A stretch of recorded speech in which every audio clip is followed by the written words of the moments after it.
Episode of the EveryWei podcast. It is, of course, the 11th episode of the actual podcast, and we are at the end of the spring split of the VCS 2020.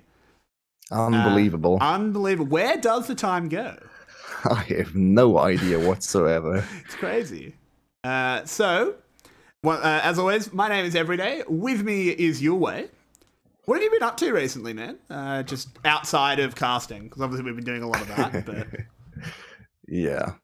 Sadly, not a whole lot, because of course I'm not supposed to go outside too often. So now and then I still go for a walk, because we are technically allowed to do that. So I try to keep away from people and just run around the block a little bit to get outside, because it's 21 degrees now outside. It's insanely nice weather.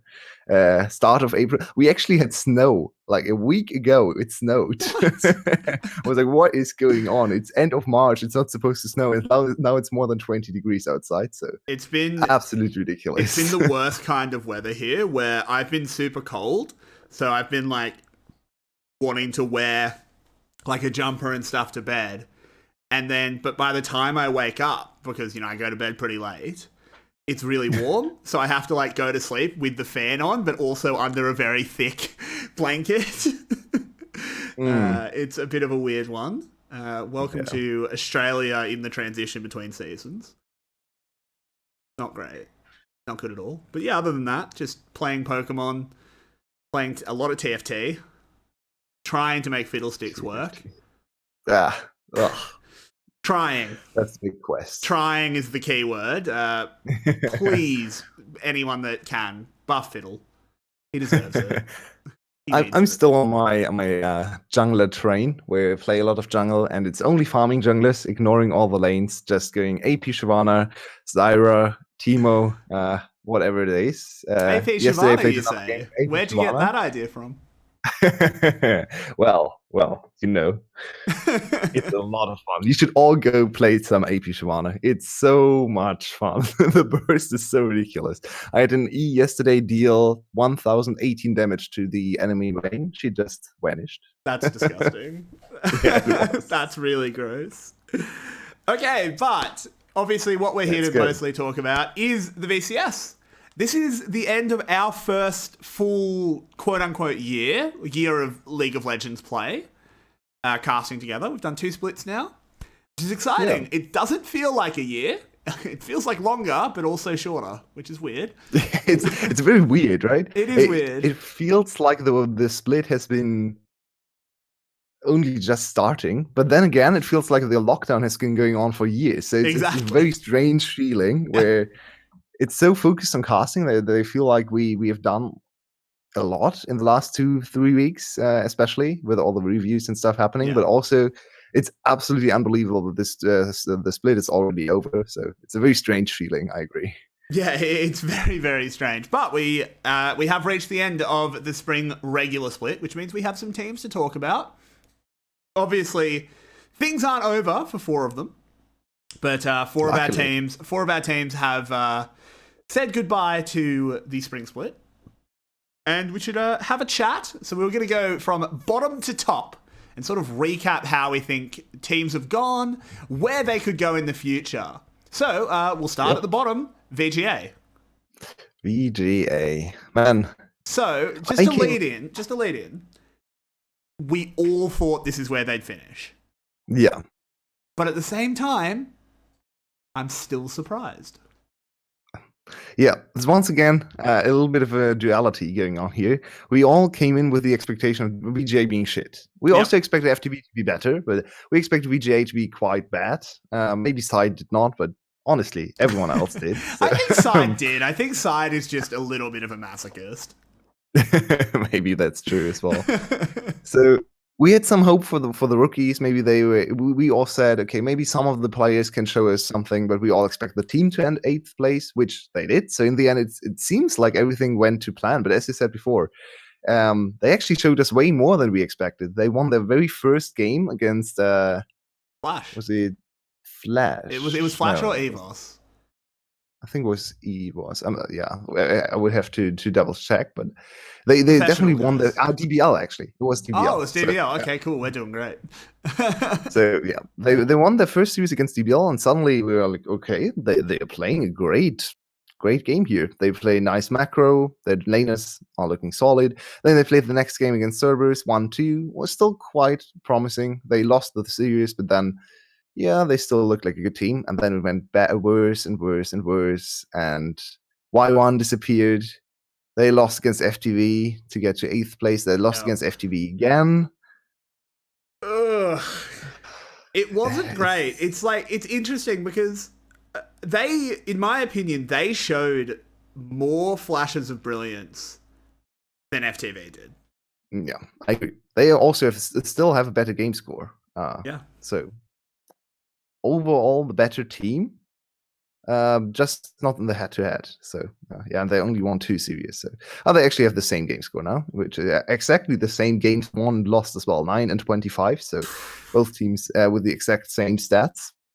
Yeah. So I mean, the thing to talk about is there a future for this lineup? I mean, they came 8th. So let's just assume that they get back into the VCS. Let's just make that assumption. We don't really know anything about the VCSB teams.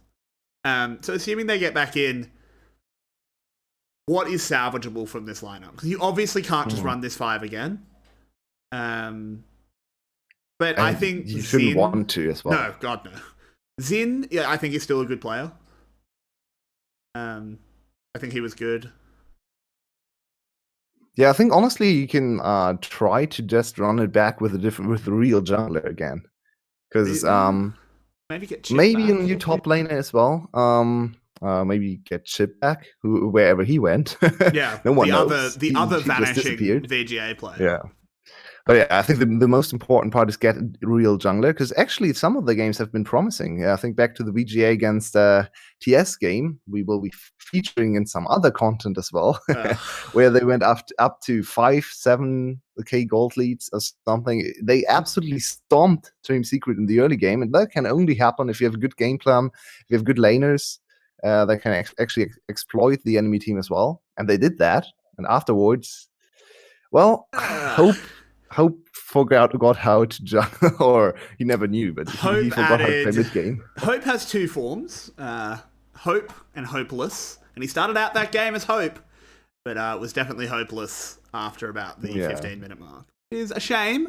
I mean, obviously we give Hope a bit of shit just because of his name. I'm going to be completely honest. The reason I make as many jokes is because it's easy. His name is Hope. Yeah. It's the same as Victory. His name is Victory, and he's on a terrible team, so it's pretty easy. But like, and he himself is terrible as well. Exactly. I mean, but focusing back on Hope, he wasn't good, but he's also not actually a player. He's a coach. Yeah. So he's not supposed to play. For a coach, I think it was fine. Presumably, he was making a lot of the in-game calls, so I definitely think he should be kept on. Just actually as a coach. Yeah, as a coach, absolutely. Yeah, I don't think he should just throw him out here of the team. I think he did a great job. VGA was one of our better, for a bottom tier team, let's say that. They were quite good at macro, and I think that's has to do mostly with Hope's coaching as well, because there's a lot of rookies coming in. Xin improved the team a lot as well. I would definitely try to keep Xin if no one else wants to bid for him. Xin and Vid is a strong bot lane you can build upon, and maybe look for a substitute top laner. I think Django was kind of there. We didn't really talk about Django. He didn't really stand out in either positive or negative ways. So I guess you can also just stay with Django and try again. He was almost a Hani style top laner, but worse. Like because his team was worse. Yeah, and I think for PHT, it's a very weird discussion to have for PHT, because I think he cost his team a lot of games with his weird picks, with his weird ADCs in the top lane, Kalista with mid lane as well, Wayne top lane multiple times, and he fed every single time. So I think PHT is a good player. I think he has a lot of potential. I think he needs to be disciplined a little bit more. Maybe Hope can come in and maybe they can get something a specialist at like training sports athletes to actually be what they're supposed to do. Yeah. I think it has to do with discipline a lot for him. Yeah, I think with a strong coach, 𝘁𝗏 can be made into a pretty good mid laner. But he just has to be part of a system where the coach tells him what to pick, and he does it. And he isn't trying to go Vayne top or 𝘁𝗏 mid and costing and pretty much single-handedly losing his team games because he can't afford to do that. If they had won all of those games, maybe they would have come 7th or even challenged for 6th. You know, probably not, but come 7th for sure. Yep. So yeah, I personally am not a big believer in 𝘁𝗏. I would be happy to be wrong. But me personally, if I was VGA management, I'd be trying to get a new mid laner. Maybe get someone. Oh wow, that's harsh. Well, I mean, keep him as a sub. I at the very least want another mid laner, and I can say, you know what, you want to fuck around and pick these AD carries, you're not playing the next game. Yeah, that's fair. And just to pressure him, I think he's good enough to start in VCS for sure. I'm not a coach. I'm not a psychologist. I don't really know how to work with players, and I also don't know anything about 𝘁𝗏 as a person.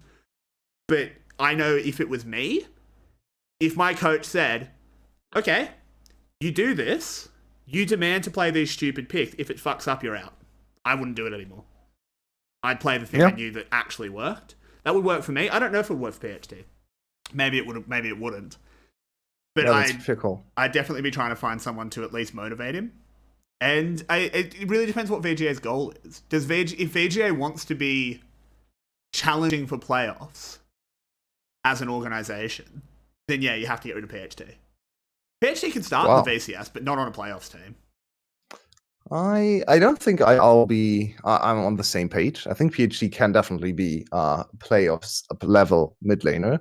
This was his first split. I think he has a lot of room to grow. I think he needs more discipline. I think he needs a split or two. A little bit more time. Just straight up more time. Give him two splits, and yeah, I'm totally on board. But I'm talking if VGA wanted to make playoff next split. Okay. If they wanted to come back into the VCS with a team to challenge for 4th, I don't think 𝘁𝗏's on it. Give it 2 splits, and yeah, hell yeah, he's a good player. Yeah, I think if you want to challenge for 4th, you need to be making drastic changes. I don't think that's going to happen for the next split. I think you will try to challenge for 4th, of course, but the main goal is to avoid relegations if they get back. And I think that's an absolutely realistic goal with a very solid lineup that doesn't really have big star players. Maybe bot lane can be their star players. If they can find a good jungle solo queue talent, they can be a little bit of EVOS light, very bot lane centric, very jungle bot lane centric with solo laners that just hold out. So I think that's the goal for it. Do we think they will get there? Can VGA make it? I mean, again, in terms of making it back into the VCS, I don't know.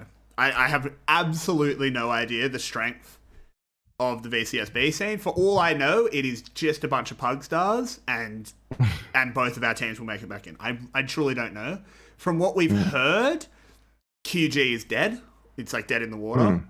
And there's 𝘀𝗀, and I think from what people are saying, 𝘀𝗀 has 1 good player, which isn't enough. So it's very likely that they get back. I just hope they can pick up a solid jungler, move Hope back into the coaching position. And I think then we'll have an interesting team to watch where we don't expect them to accomplish much in summer, but it's still can be a little bit of a challenge for every single team. When they overlook VGA in the summer, they can falter and maybe even like lose the whole series to them. So I think that's an interesting team to add.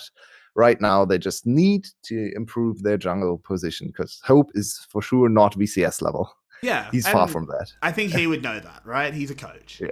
Which is fine. Also, I just want to sort of just say while we've got a second, since we are now streaming this and, you know, our community's not huge, if you are in chat, I'm watching it. So if you've got questions, comments, like feel free to chime in and we'll address it. Join in.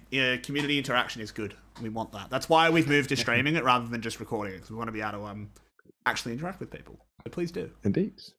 So I think we can sort of cap VGA off there and move up to 7th, which was FTV, who I think were the worst team this split. I think they were significantly worse than VGA.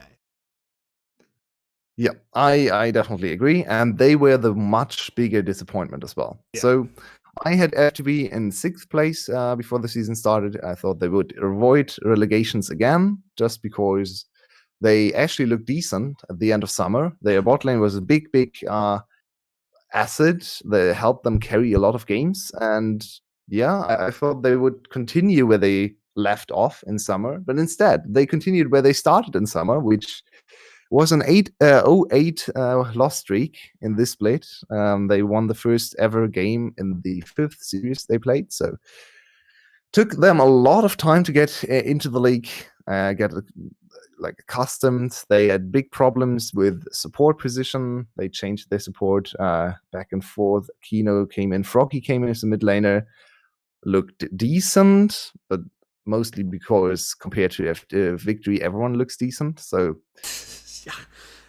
yeah, I think 𝘀cie's interesting. Jungle was a big struggle as well. Yeah, 𝘀cie.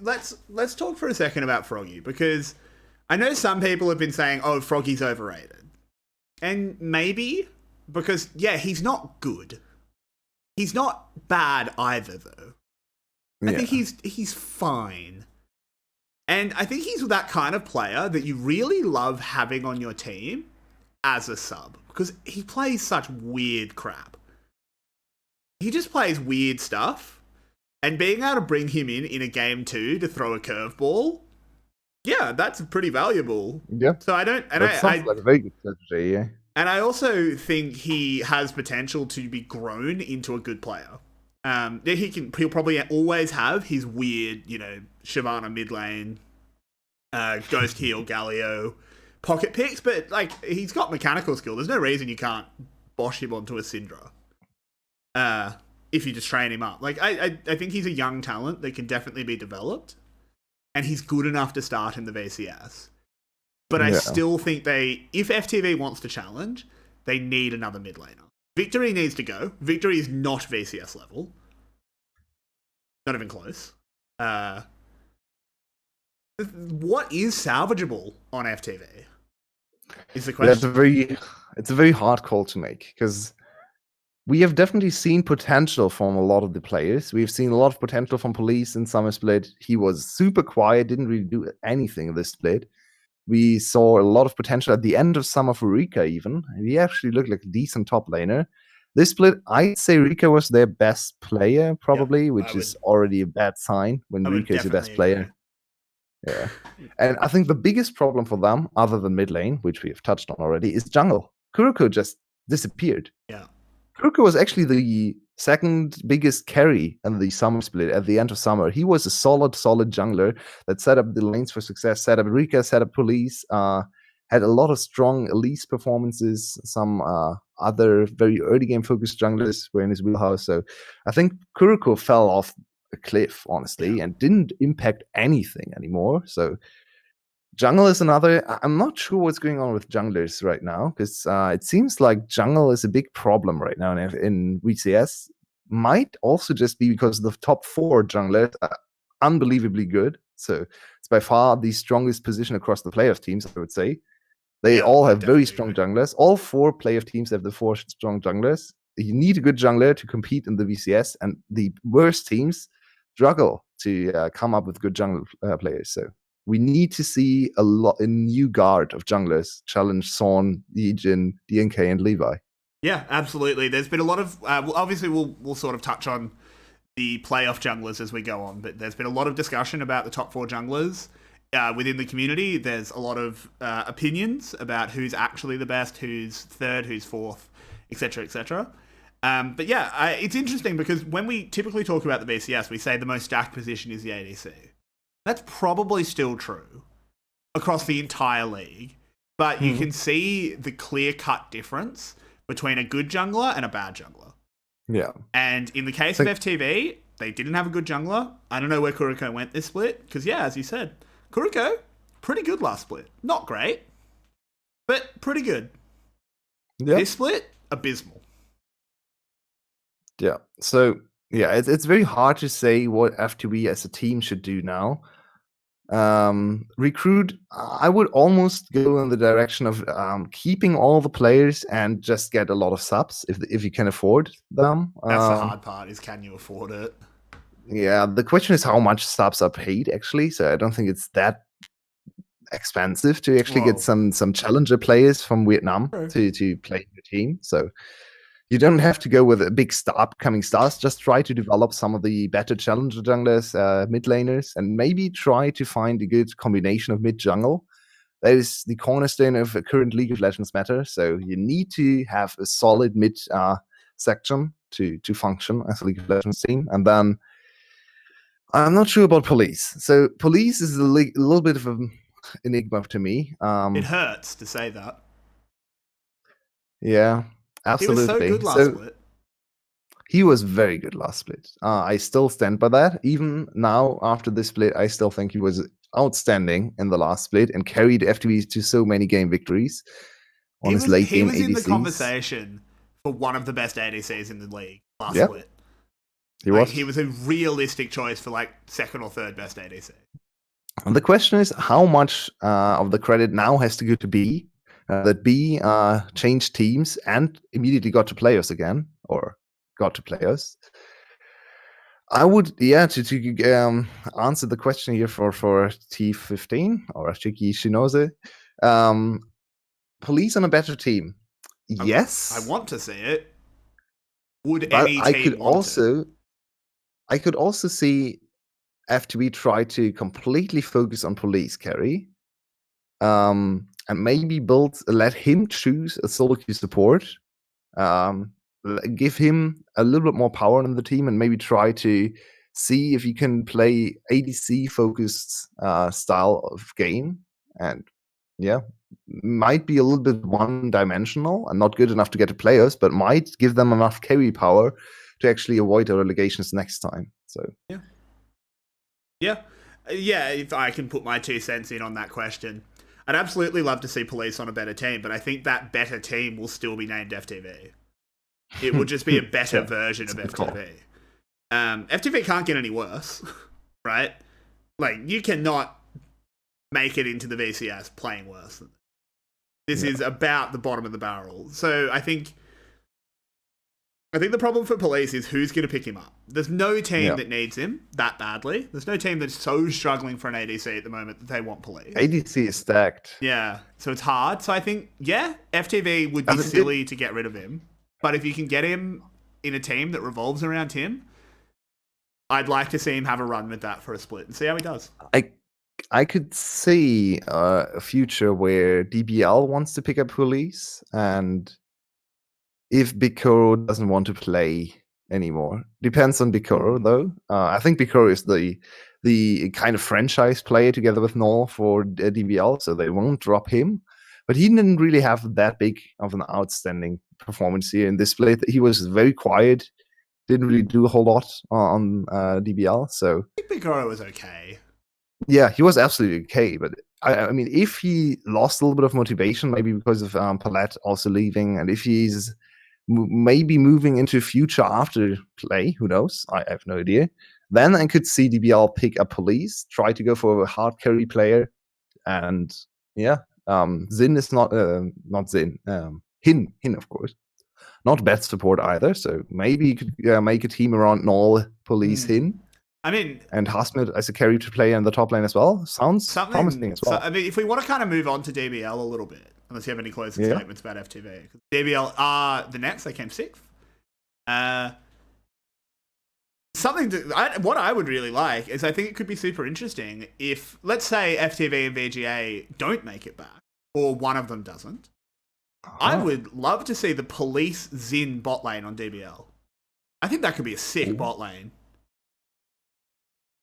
Yeah, like, I think 𝘁 has been good. Like, 𝘁's been fine. He's young as well. 𝘁 is like, I think he's like 17 or something. He's super young. So don't get rid of him. Just keep him as like a sub and a trainee. Grow him and then pick up 𝘁, pick up police. I think you've got a sick bot lane there. Potentially, you've got a potentially sick bot lane. 𝘀cie should definitely be considered by a lot of people after his showing. I know he's very vocal, and some people have been a little bit down on him being this vocal, but I think in support position, this should be a little bit more of an asset to the team and not a hindrance. It depends on the team. So, yeah, absolutely. But support usually is supposed to be a little bit more vocal. So I think 𝘀cie in the few games he has been able to show us has been very, very strong. Support overall, I think, has gotten better this split as a position in the VCS. It was a pretty weak position in the last split, but 𝘂𝗶𝗹 has gotten way better. B continues to be very strong. 𝘀𝗋 is still a very good player. 𝘀𝗀 has been stepping up, one of the most improved players for sure. So support is actually now stacked as well. Makes a lot of sense on a league with strong ADCs to also have a lot of strong support players. So yeah, maybe if TBL wants to see the change, or maybe if 𝘀cie wants to stop playing, who knows? Then I could see them making a run for this bot lane combination. Yep. So let's sort of, rather than just doing that sort of bridging chat, let's talk about DBLs in general. Yep. Disappointing split from them. It has to be. Coming 6th is not what the Buffalo organization want. It's not what their fans want. They are meant to be a playoffs team. It was a hard playoffs to make. Just to be very fair, not making playoffs this split, honestly, fair enough. There were some very good teams this split. But regardless, 6th place is not where the Buffaloes wanted to end it up, and I don't think it's where we expected them to end up. No. So I was just looking at the worldwide award predictions, and DBL was 4th or 5th for almost everyone. There are 2 outliers, 𝘂beast and 𝘬, who put him a little bit lower them, and Propaganda Panda with the number 2 prediction, a little bit too high.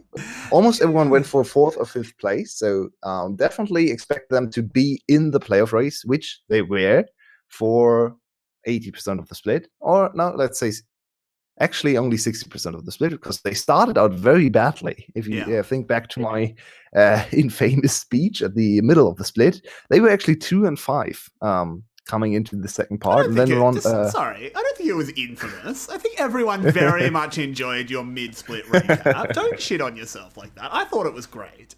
I think it's the famous recap, but do continue. So they actually looked quite rough, and it was a very strange split for DBL's players, because if we look at single players, we started the split with 𝘁elle being in the race for most MVP points in the first 2 weeks. He got 3 MVPs on our stream. I'll check that again, but I think 3 MVPs very early on. He was in the running with 𝘂𝑚 with DR1. Then he didn't get a single one afterwards. So he fell off a cliff as well after the first 2 weeks.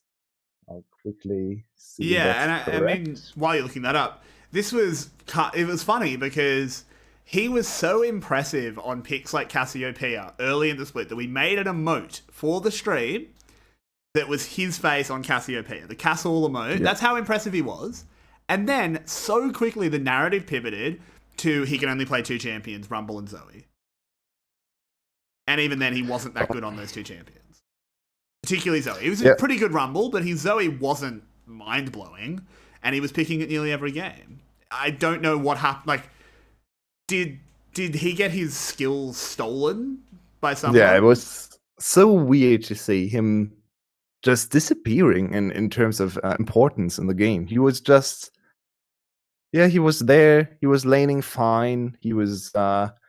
doing okay in team fights, but he was never the focal point. He was never the carry of the team.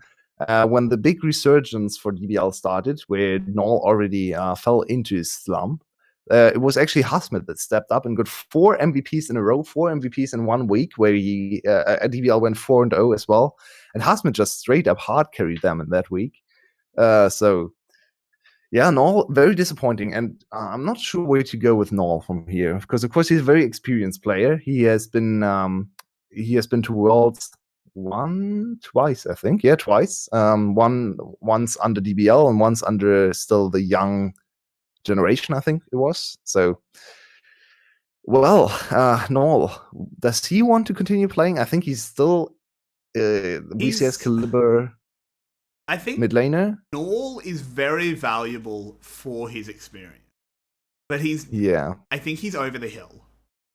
Yeah. I think probably. again, like, I would be really happy to be wrong. I'd be ecstatic if I'm wrong.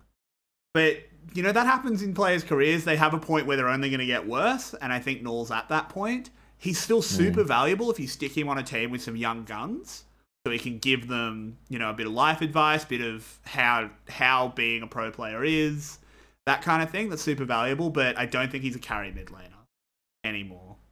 It seems like that's the case, sadly. So, yeah, I agree. I think if you build your team around having a stable mid laner that is just there to farm, just there to handshake lane, not to make the big carry plays, then you can actually try to shift to a side lane position, try to model your team maybe a little bit after what {𝑀} was trying to go for.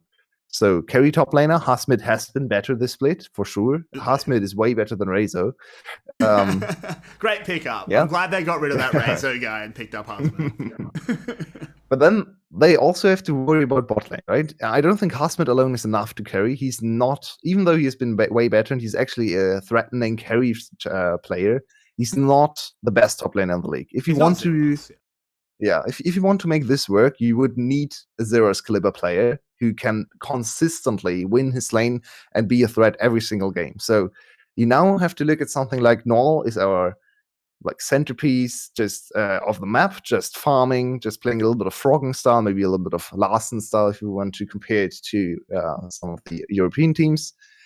And you need to have the hard carry players in top and bot lane. So I think they would either need to pick up a new ADC or maybe a hard carry jungler. But then again, we have the jungle discussion where 𝑀eliodas. What do you think of 𝑀eliodas? Well, this is something I was going to refer to chat to, because 𝘁𝗏, I don't know what you want us to call this. If you want to call it the Discord name, which is 𝘁𝗏, or whatever the bloody Japanese that is.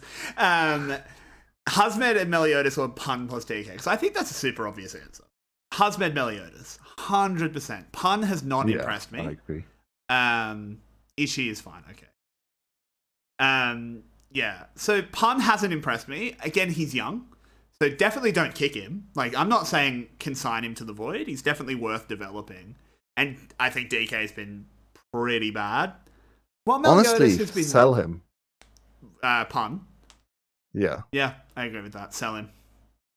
Yeah, that makes sense to me. Give him to someone else. Because 𝘁𝗏's real. I think 𝘁𝗏 is what you want for DBL. Yeah. 𝘁𝗏's really good.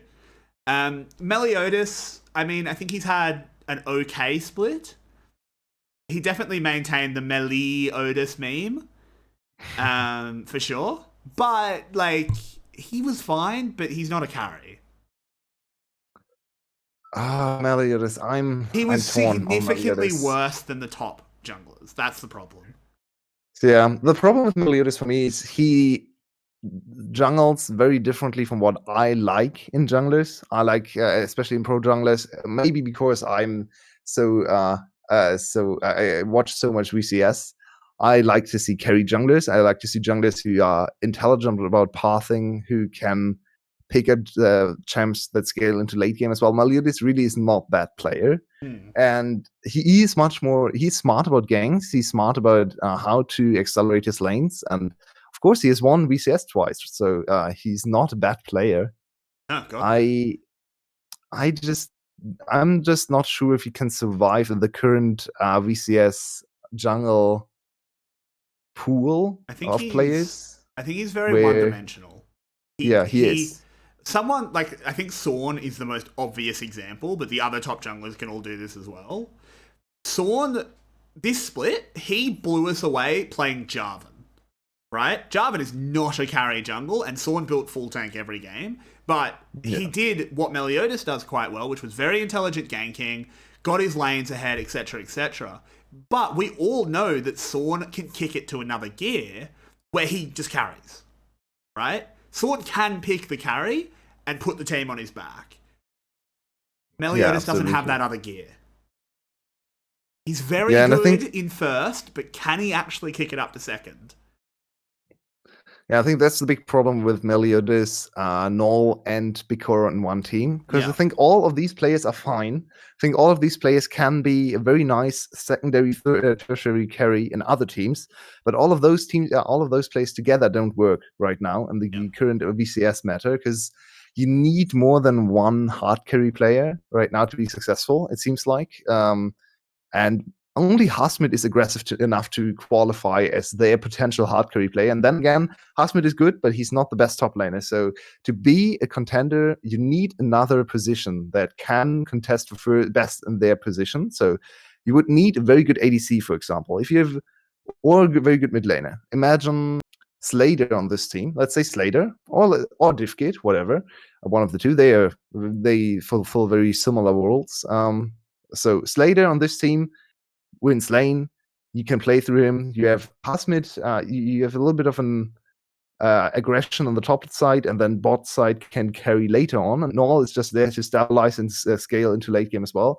That's a super solid setup. 𝘀cie_𝗰𝗶𝗹 seems to not be able to do this anymore. Yeah. So it feels at the moment that 𝘁𝗃 is the only player on that team with super strong killer instinct, which means that if 𝘁𝗃 doesn't have a great laning phase, maybe he's against a better top laner, maybe the enemy jungler shuts him down, whatever. Not a comment on 𝘁𝗃's skill. You're not going to win lane every single game. Even 𝘂os doesn't. And 𝘁𝗃's not as good as 𝘂os. He gets shut down, and then the team has no bite. They just try and gum the other team to death, and they eventually lose. Which isn't. They are a little bit bloodless in that aspect, yeah. So I'm really not sure what to change. I think it's a very hard call for the DBL GM to make changes here. Yeah, it's clearly not good enough anymore to compete with the top, and you want to go back to top, of course. DBL is still a very popular brand.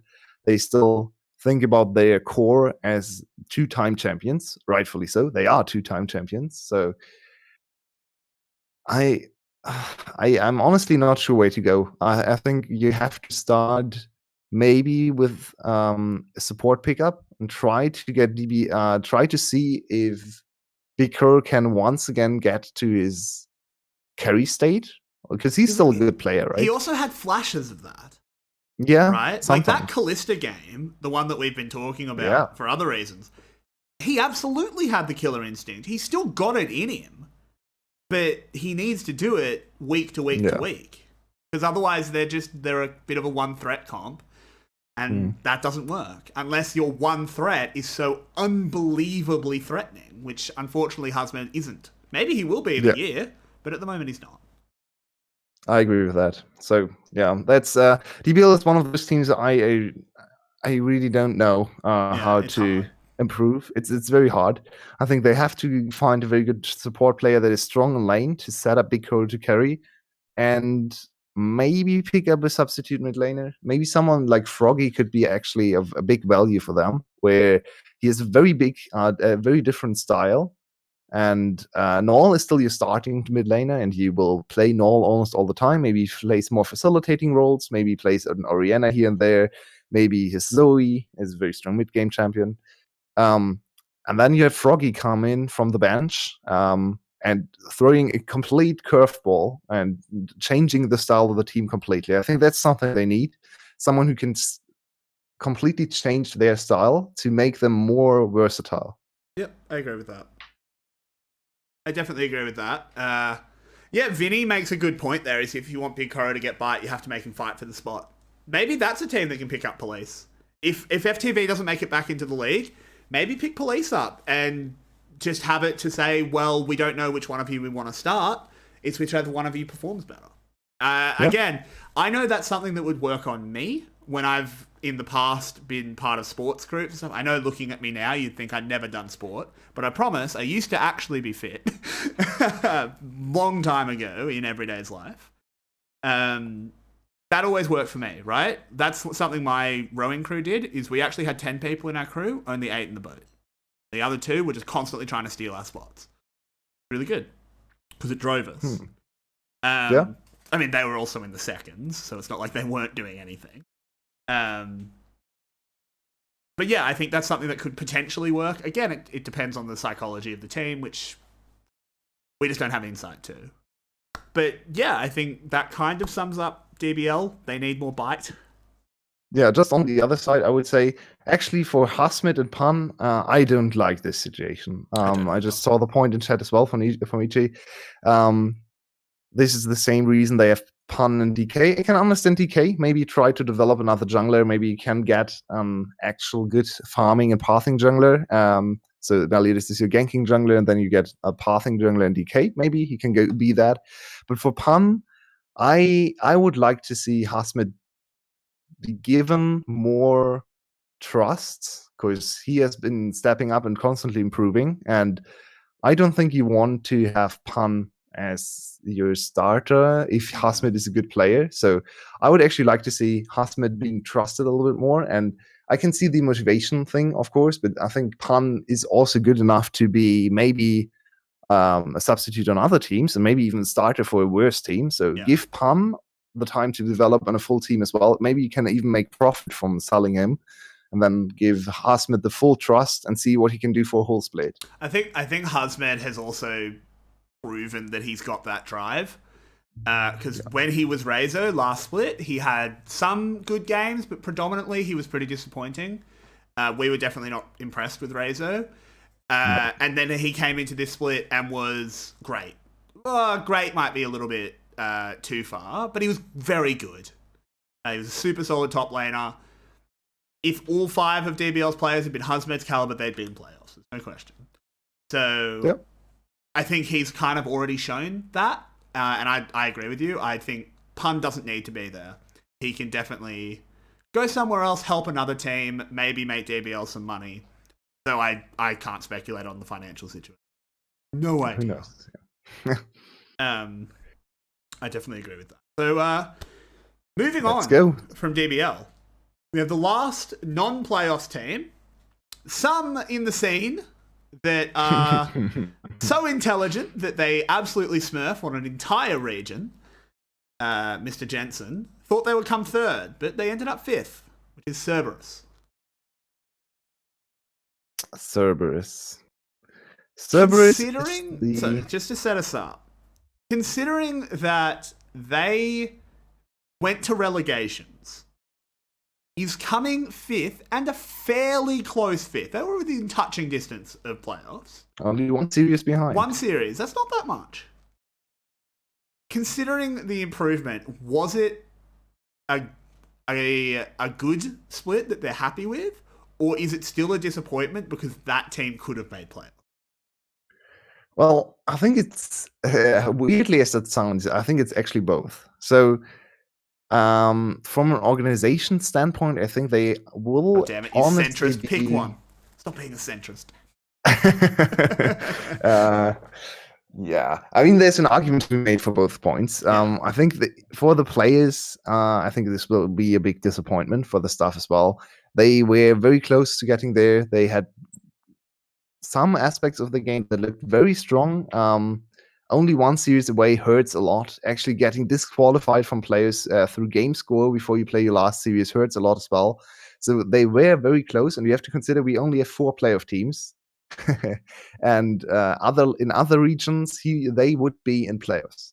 Every other big region has at least 5 playoff teams. So this is just a little bit of unfortunate VCS circumstances. We have too many good teams, so not everyone can make playoffs. And this time they had to bite the dust. So it's. I think they can still be proud of what they have accomplished here, not in terms of standing, not in terms of a final placing, but in terms of what they actually showed in game. I think they were a very solid team, very aggressive team. They had control over their own games. They were not waiting for something to happen, like in Summer Split, where their players were still decent. Their players actually weren't the problem, as they identified as well, right? They stayed with most of their players. Instead, they just rolled over and died in Summer Split. They didn't do anything. They had at 20 minutes, the gold leads were close, 2K behind on average or something, but that wasn't the worst for the league. They still were by far the worst team, just because they didn't do anything. Yep. They improved on this aspect a lot. So I actually think it's a very good first split for this roster if you consider that they have more time to build. So honestly, I would say this is a success for them. Not the biggest amount of success, but I think it's still a successful split. They avoided relegations very clearly. They were in the pack for players. Didn't quite make it, but 7-7, 50% on the win series wins. So only one more, and they would have made playoffs. They can definitely pick up one more win in summer split. Absolutely. I don't think there's much more to say about Cerberus, right? I don't think they need to change anything. I think they just need to do what they're doing a little bit better. And yeah, that comes with time. Another split experience, that kind of thing. There's one discussion to be had for Cerberus, which is, do they have enough carry threats on this team? This was always what I was worrying about them in the split already, where I look at their players and they are all solid. LL is a good top laner. 𝘬𝗀 is a decent jungler, not top 4. Clearly not top 4, but probably the best of the rest. Yado, yeah, okay, mid laner. 𝘀cie𝗰𝗶𝗹𝘀𝘀, very good support player. And of course, Artemis, very decent ADC. But there's no outstanding carry threat. There's no star player. There's no player you'd say he is great. All the other players. That's true. Yeah. So that's my gripe, my problem with Cerberus. Can they develop one of their players into like all pro team level, into carry threat over anyone else, into someone that can challenge 𝘀's players for their position? Because as long as that's not the case, I think they will remain 5th and just barely not getting to playoffs. Yeah, I don't necessarily think you need to switch anyone out. I think you can develop your current players into that, in my opinion. Like Artemis, I think was pretty good. 𝘬𝗀, yeah, I think that's a very good way to put it. 𝘬𝗀 was the best of the rest. He was definitely not as good as the top 4 junglers, but of the rest of the league, he was probably the best, which is not a terrible position to be in, considering how good the top 4 junglers were. Particularly the top 3, in my opinion. But that is definitely something the community holds in contention. So yeah, I'm excited for the future of Cerberus. Yeah. I definitely don't think you can ignore them in some.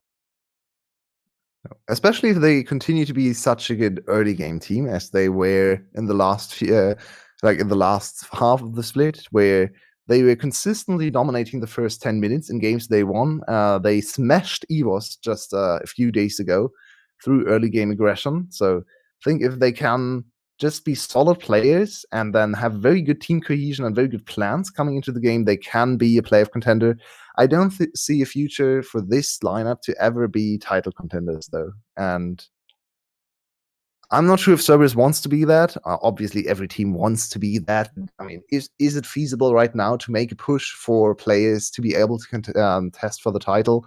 Probably not. So, in my opinion, they should just stay together, work on the teamwork, and try to vie for players again. Try to get there. Yep. Maybe they can do it in summer. Yeah, I agree. So we move into the playoffs, and we'll whip through these ones because we're obviously going to talk about our playoffs teams more when we talk about the playoffs. So we'll whip through these ones. We won't dwell as long. We start with EVOS, the team we have probably spoken about the least of the entire league. Yeah, and one of my favorites. Yeah. Yeah, I really like the EVOS setup. We will talk about them more the direct matchup against Team Secret, of course, this Friday.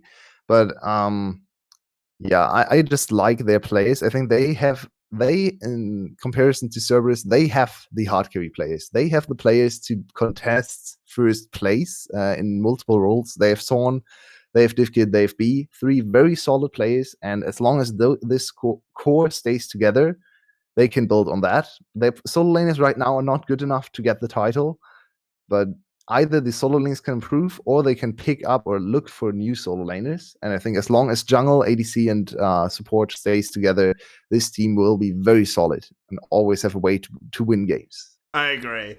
Absolutely. I think that is pretty much the most succinct way to sum up EVOS. Yeah, that's their outlook, right? It's a very simple team to talk about. So, anything else? Yeah. Do you have anything else to say about them? Because you kind of hit everything I wanted to comment on. 𝘀, give us nice picks and players. That's the big one. Show everyone why 𝘀 is better than DNK. That's something. Let's talk about that then.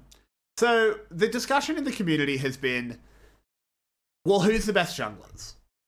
And in my opinion, I will tell you what my ordering is: Yi-Jin, 𝘀, 𝘁𝘋i, DNK.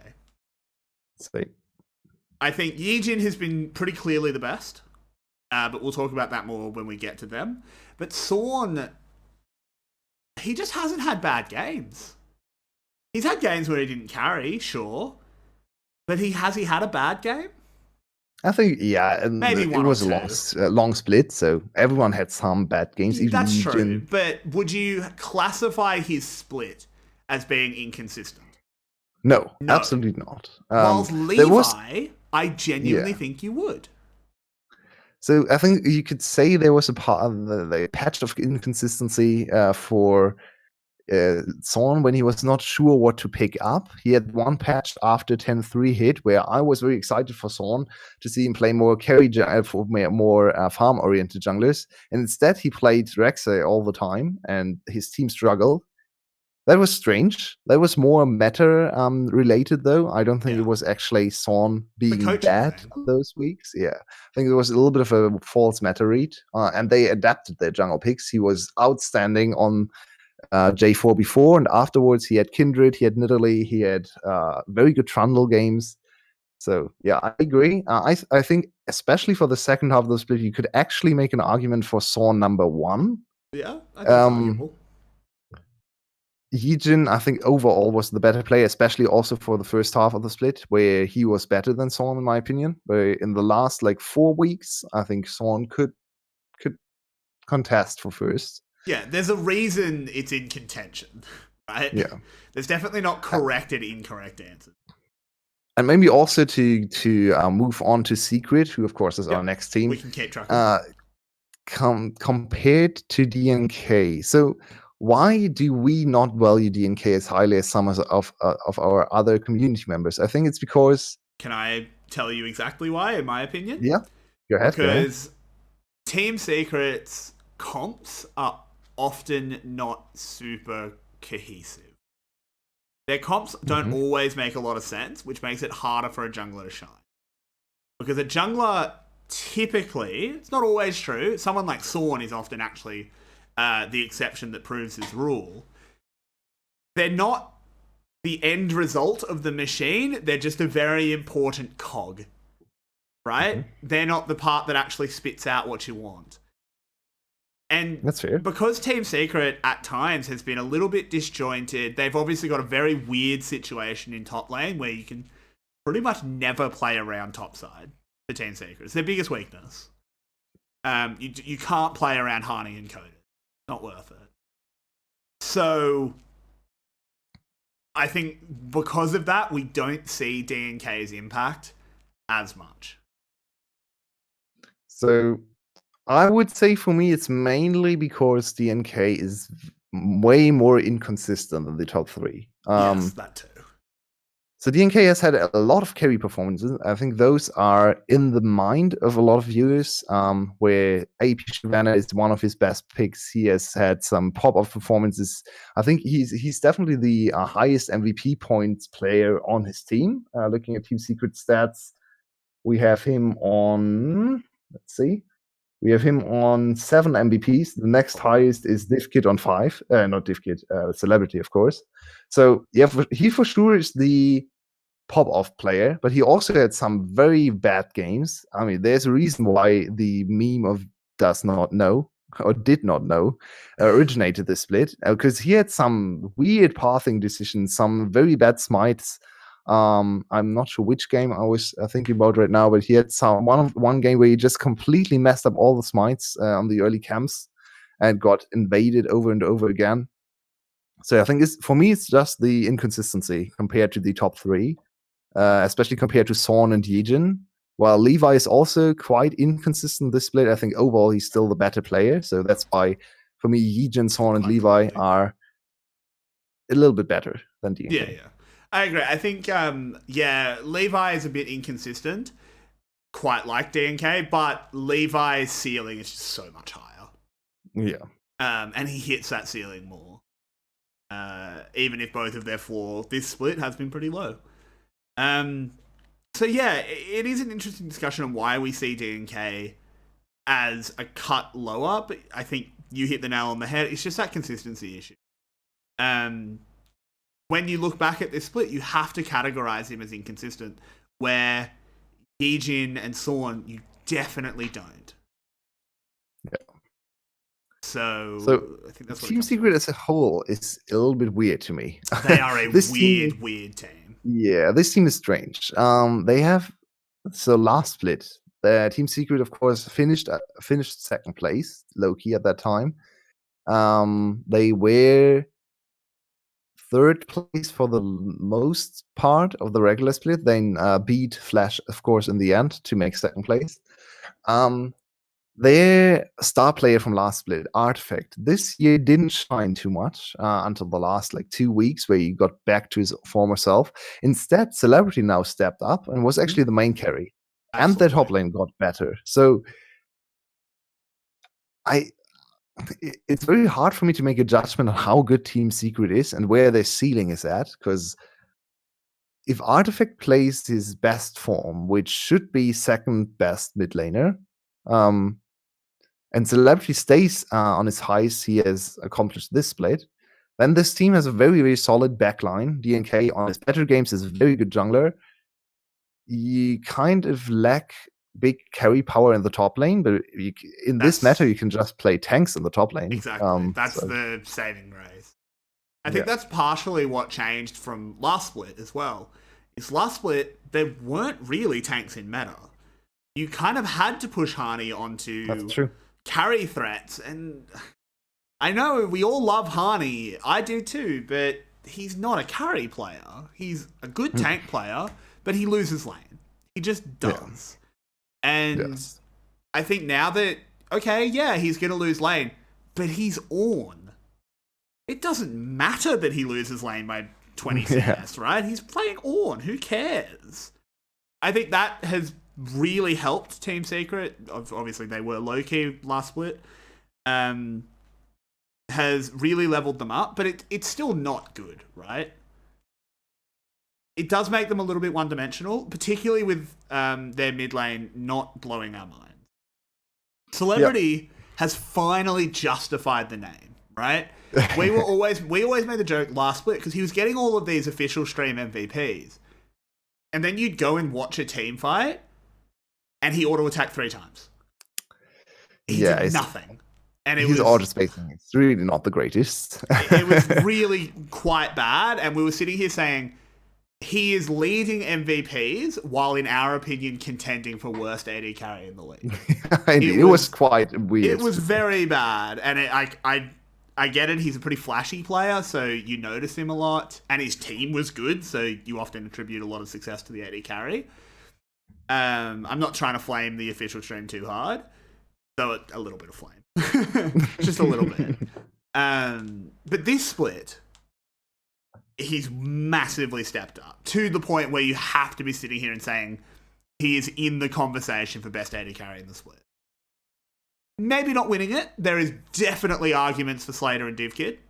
Not going to sit here and say I think he's the best, but he's in the conversation. Where last split, he was not in the conversation. Yeah, I agree. So, I think actually if 𝘀elebrity and DNK can stay at their highs, Team Secret is a very dangerous team to anyone.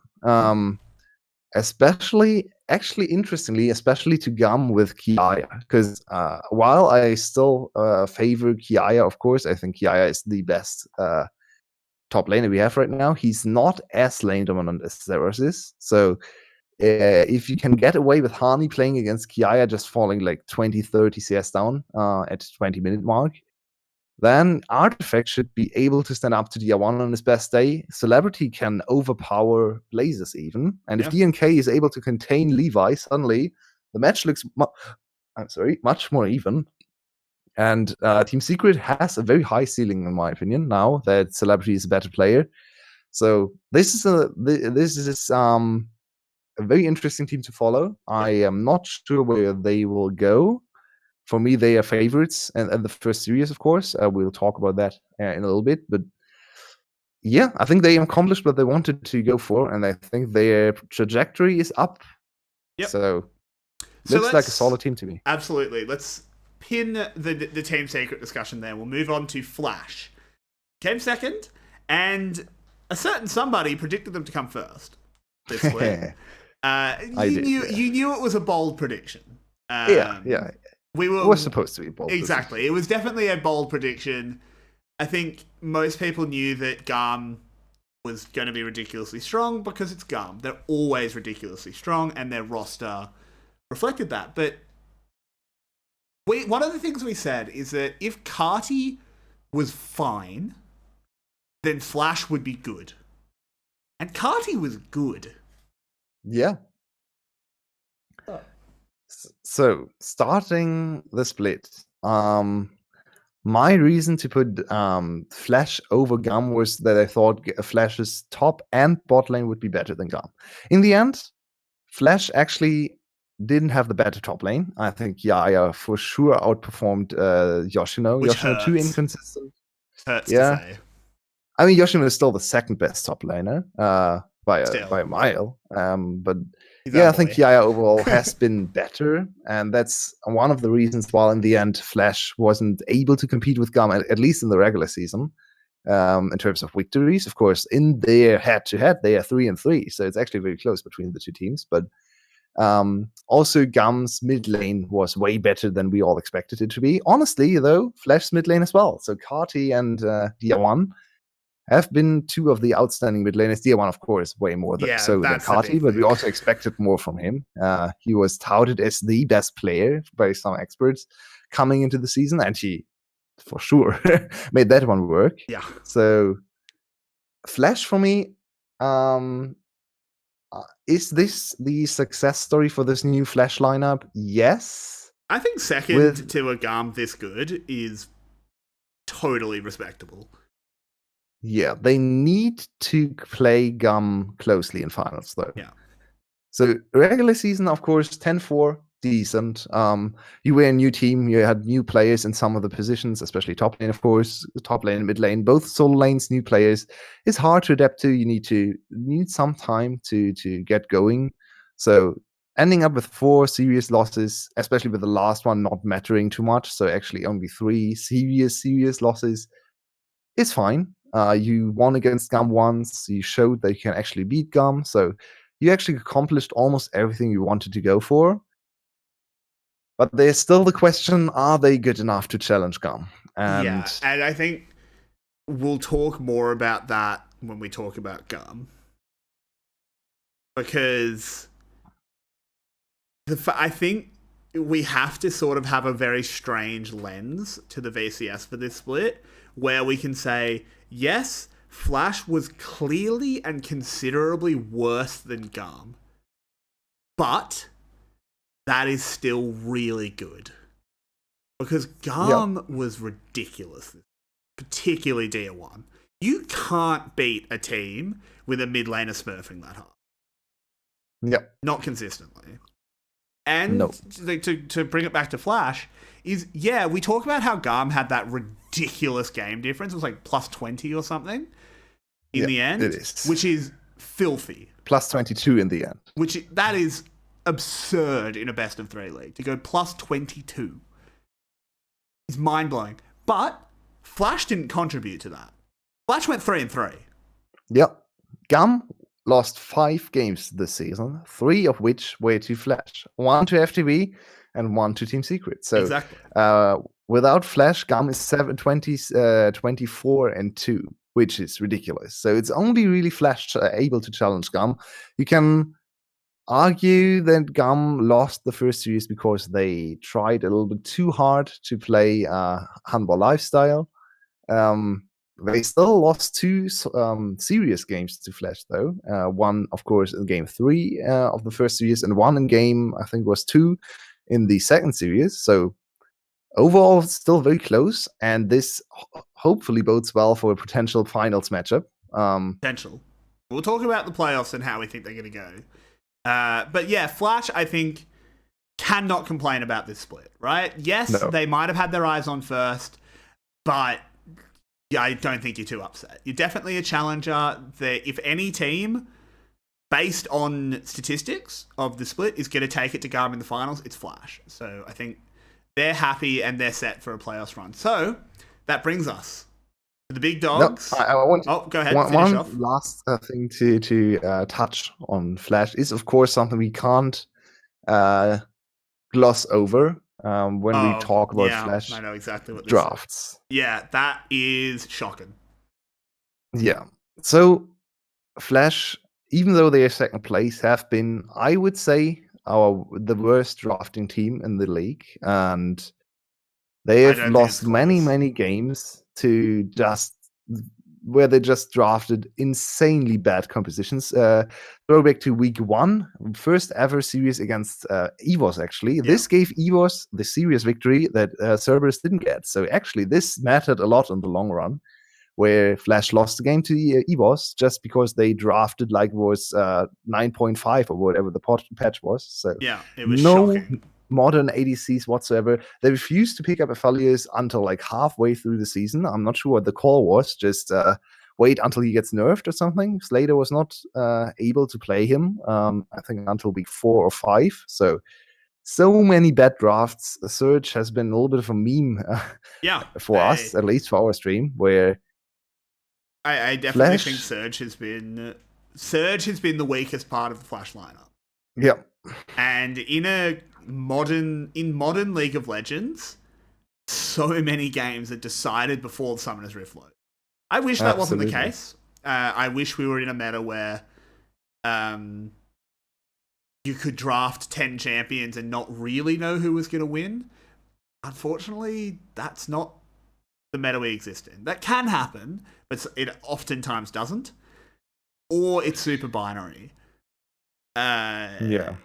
But with Flash, it's been, okay, this comp, if they do this, then they're really favored to win the game. And then they'll do that, and it's still not good. Because the comp actually couldn't team fight and that kind of thing. It's very They are the kings of narrow win conditions and getting outscaled. I think those two things happen way too often in their compositions, where there's no need to double down on early game in some of the drafts, where you have a solid foundation, then go double early game a jungle top or something, and suddenly your draft can't function past 25 minutes anymore. That happened way too often to them. I think back to the very last series we played against Team Secret, of course, where, as you just touched on, they went full early game, full lane domination, had no cohesion whatsoever, no synergy in team fights, and lost one team fight and the game is over. That, I think, is one of the biggest detriments to this team and might be one of the reasons they can fall in the semifinal, even though in terms of player strength, I think they are clearly the second best team. Absolutely. I think they are very clearly the second best team. But yeah, their drafts can let them down. And look, I do want to clarify, we have no insight into the way the teams run, that kind of thing. We obviously put the blame on Surge because he's the most obvious one, right? He's the coach on stage doing the drafts. He's the only one we can say, this is on you. Yeah. If we're wrong, then I'm sorry, Surge. Genuinely. But at the moment, that's all we know. I just want to clarify that because don't read too into us talking about community members when we don't know the teams. Yeah, maybe it's the players being super stubborn, headstrong, and demanding champions for themselves. Yeah. Of course, possible. we know that our beautiful boy Yoshino would never do that. Of course. Our favorite player. Well, my favorite player. I can't speak for you. But with that, do you have any other comments about Flash, or can we move on to the unkillable Jungle Kings? I don't know. We never decided what to put in the middle there for Vietnam. Because if we say Jungle Kings, it sounds like we're just talking about Levi. Yeah, it's but weird. It hasn't been Levi, this split. Yeah. It's been Yeah, Dia One sure. and We the need boys. to come up with a better one. We do. We workshop it. Yeah, we just touched on 𝘀𝗀. 22 game score. 27-5 was their final score. Disgusting. In terms of the games. 13-1 in series. Only losing a single series in the first round to 𝘀liche. Actually, the same way they lost a single series to 𝘀liche in summer, where they finished 11-3 after losing the first two series, then winning every single one afterwards, besides the one 𝘀liche series. So once again, actually 𝘀𝗀 with the 7-0 second half of the split. Almost 14-0, so very close to a perfect season for them. They were better than in summer, and that is very surprising to me. Of course, I predicted 𝘀liche to be the first team or best team of this regular season, and my main reason for that was that I thought 𝘂𝑐𝗔 would be better than 𝘂𝗏, and that I didn't believe in Dia 1 to be the best mid laner by far. Thought he would be good. I thought about Dia 1 as the EVOS Dia 1 from last year, where he was a very strong mid laner, but not the best mid laner of the league. I think that had to go to Artifact last year. Yep. So yeah, I thought if 𝘁𝗏 just can equalize or neutralize Dia 1, that 𝘀liche would be better in side lanes. Clearly not the case, especially because 𝘂𝗏 for once is better than 𝘂𝑐𝗔, and also Dia 1 is just miles ahead of every other player in the league. Yeah, I mean, that's the thing with 𝘀𝗀, is for their top side, there's not a huge amount to talk about other than the fact that Dia 1 is just a cut above. It looks like they've downloaded... It looks like Vietnam's got their first import, and they've brought in some hotshot mid laner from the LPL or something that's just shitting on everyone. Absolutely. That's what it looks like. We know it's not, obviously. Dia 1 is native, but it became a meme on our cast that once Dia 1 hit 6, just lock the camera on mid lane, because he's going to get a solo kill. It didn't matter who he was playing. It happened way too often. It didn't matter who he was playing. He would just get random solo kills, and it was just like, what the hell do we do about that? He was just so unbelievably good. And then we can sort of talk about top lane with also this question in chat, which the take's about 𝘂𝑐. My take on 𝘂𝑐 is I understand why they're giving him games, but they shouldn't give him games. That's my take. I think 𝘂𝗏 is actually better than 𝘂𝑐 this split, straight up. I think he's a better player. I agree. And also, my view on it is again, I understand why the org is doing it. I'm not shitting on the org, but to me, it feels unfair. Because 𝘂𝗏 has been great. 𝘂𝗏 is actually going to be with the team next split, while 𝘂𝑐 is looking at LPL. And I don't blame 𝘂𝑐 for that. 𝘂𝑐 is not in the wrong. He wanted to go to a better league and then got screwed over by coronavirus. Okay, not your fault, man. And I think one thing we have to definitely give to the org is their ridiculous record, right? So when 𝘂𝑐 was coming in, they were already firmly in control of the league, firmly in first place. So you can kind of make the argument then that 𝘂𝗏 will not learn too much by just shitting on everyone in the top lane. So you can actually give games over to 𝘂𝑐. It's not that big of a sacrifice to make for 𝘂𝗏's growth, where if you win the games anyway, what does it really matter? I still agree. I think if the split had been closer, and also looking at players and potentially a surging a Team Secret or 𝘀𝑎sh, maybe even EVOS, then I think you should definitely stick to your guns, stick with this 𝘂𝗏. He has been the much more consistent player. I think in the high heights of EVOS's laning phase is something 𝘂𝗏 will never get to. Maybe he will, but right now it doesn't look too likely that he will ever be as lane dominant as 𝘂𝑐. He's still the best laner in the region. It's close between him and 𝘂𝑐𝗏, but I think sorry to interrupt you, but just to say one thing. Yeah. I just need to run away for 2 seconds. So if you just keep talking, but I will just be walking away. Sorry, everyone. Yeah, no problem. Yeah, so for me, 𝘂𝗏 is much more consistent than 𝘂𝑐. He can play more styles. We've seen him on tank-like champs or more bruisery champs that are more there to facilitate and not to win their lanes. He has his pocket clad. He can potentially also play Maokai. We haven't seen him on Maokai, but why wouldn't he be able to do so? It opens up 𝘀𝗀 to play a different style of league where they play much more mid-centric, much more mid-focused, and rightfully so. They have the best mid lane of the league and the best player of the league in the mid lane, so they should focus on mid lane. He, of course, can also roam. We saw him accelerate the side lanes with Pantheon multiple times this split already.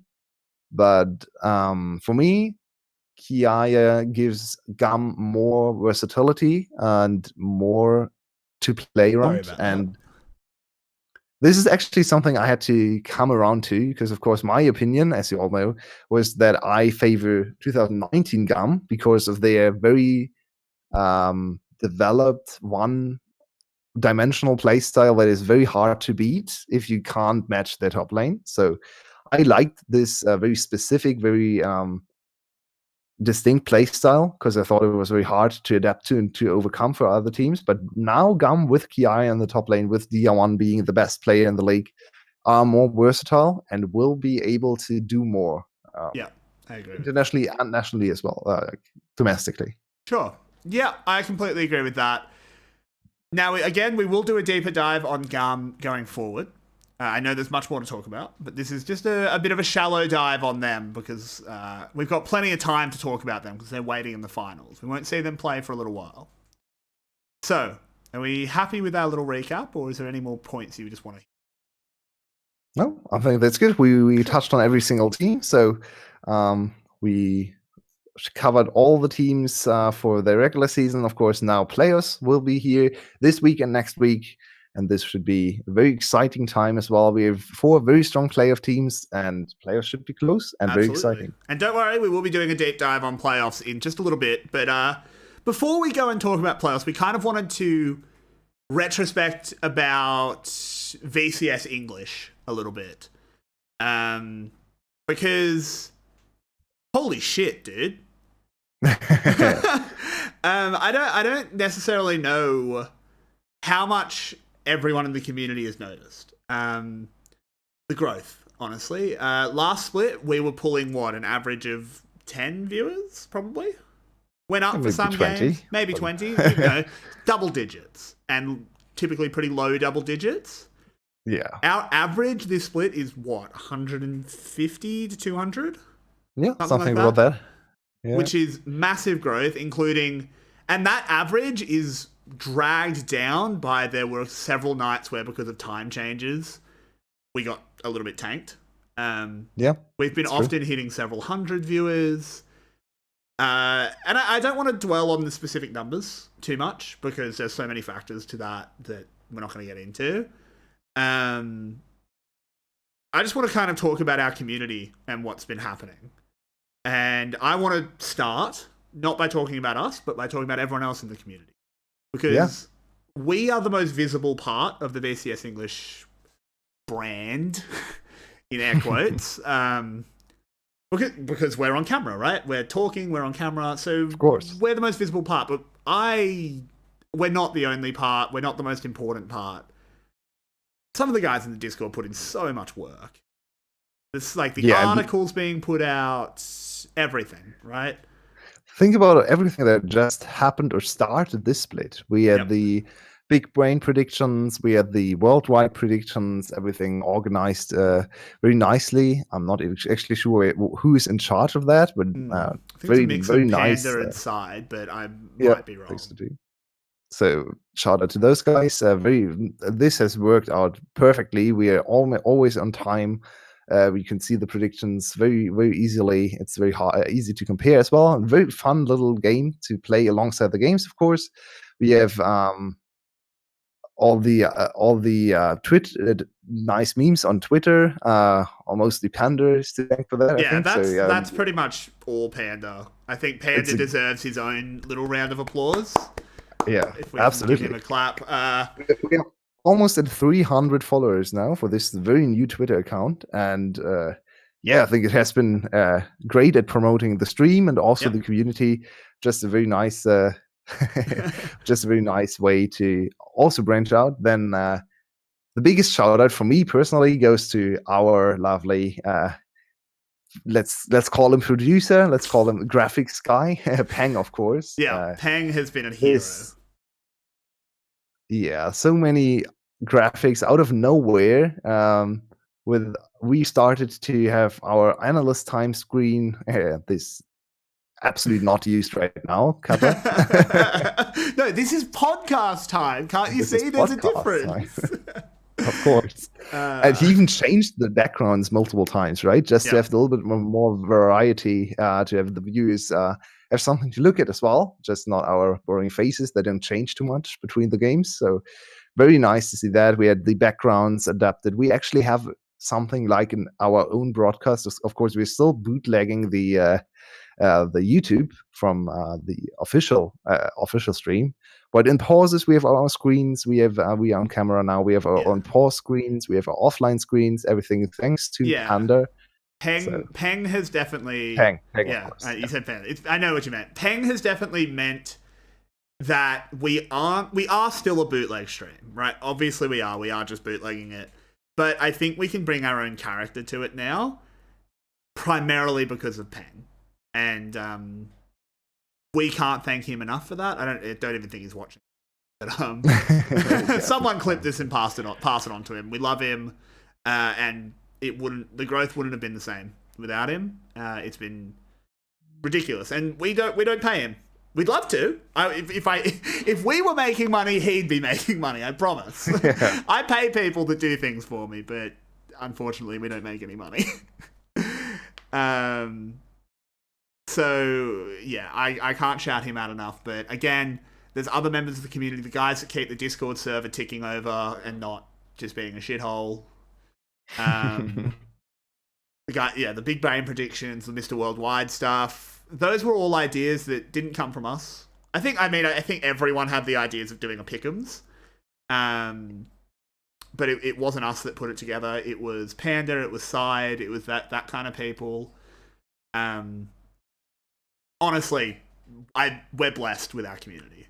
No other way. And just everyone just for watching and interacting between the games. It's a lot of fun to just discuss the games. We have a very avid viewers who like to discuss the games live. We can't really, especially I am not reading chat and live games too much, so I don't really get to see all the sometimes stupid, sometimes great opinions flowing around. But of course, in between games, in between series, we have great discussions in Discord server. So just thanks for the very active interaction. Yeah, it is surprising how passionate a community there is for the VCS outside of Vietnamese speak. And I'm so thankful to be part of it. This is our first full year now. This is the first split where it's, I think, really taken off. So yeah, thank you everyone.